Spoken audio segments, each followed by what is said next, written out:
Hello again, this is Victor James, author of the Megacosm, and I want to give my review of Pierce Brown's latest Red Rising novel, Lightbringer. As you might know, I'm a big fan of the Red Rising series. I even made a video why I thought Red Rising could be the next Game of Thrones, if they got the proper network and showrunners. If it's Netflix, it has a 50-50 shot of being good. For having made a hit on Netflix, there are dozens of shows that fail to land, or they land and get cancelled abruptly. If it's Amazon, it has less of a chance of being good. I like David on Amazon and even reviewed it for Bleeding Full. Amazon has money, but they don't honor the source material. Now AMC, FX, or HBO could give Red Rising its proper due, since it deserves that level of investment, because Lightbringer was epic. Lightbringer is the third book of the Iron Gold tetralogy, so that's the 4 books after the original Red Rising series. And as I said in my video, I was on the fence with this latest series. I feel like the first books just rose to such a crescendo, had such a satisfying ending, that it could easily be translated into a 5 or 6 season TV show. But Pierce Brown said the characters still talked to him after he finished his trilogy. He felt the ending was too neat and there was still some unfinished business in his world. So I gave Iron Gold, the first book in the new series, a read, and I thought it was okay. And then I read Dark Age, the second book, and I was getting this bad feeling that maybe this new tetralogy shouldn't have been made. Just those 2 books alone introduced so many new storylines and so many new characters that I was just basically hoping the next chapter I read would return to the characters I knew and loved from the first 3 books.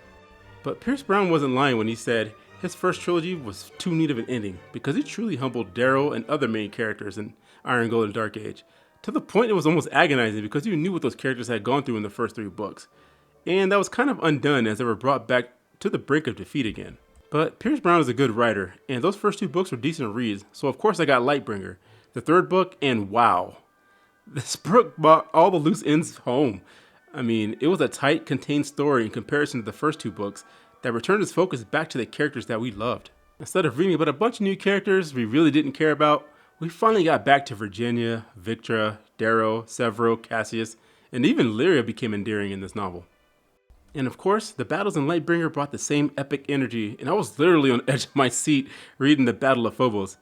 Seriously, I realized I had sat on the toilet way longer than necessary to catch up on the action. I mean, my legs were numb.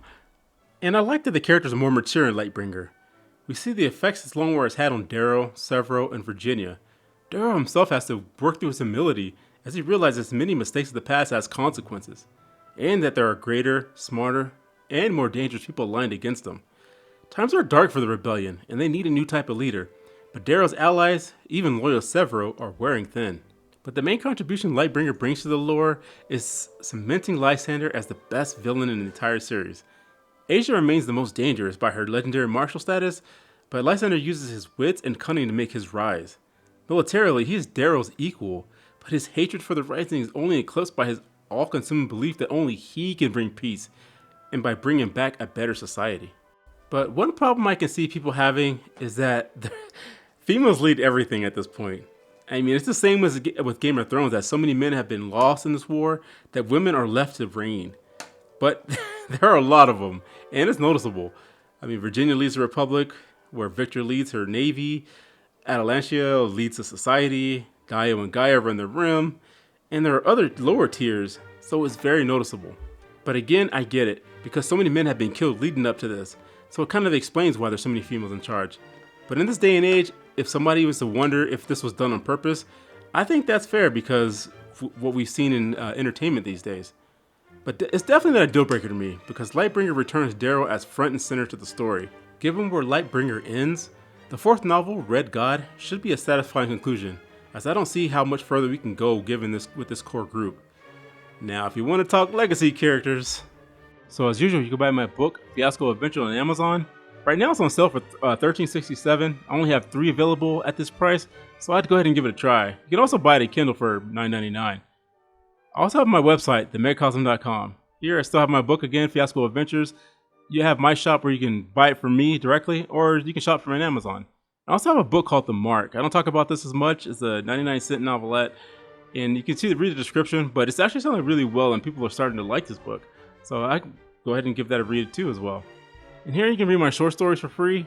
I also have my first chapter of Fiasco Adventures on my website.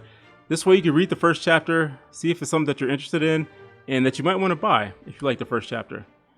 If you don't want to go to my website, I know people don't like to go to different websites. I also have a Substack. A lot of people are on Substack, so you can read the same chapter on my Substack. And I also have the Megacosm Instagram. Don't have the first chapter of Fiasco on Instagram, but I'm available there too. So that's it for now. God bless you and keep you. That's it, I'm done.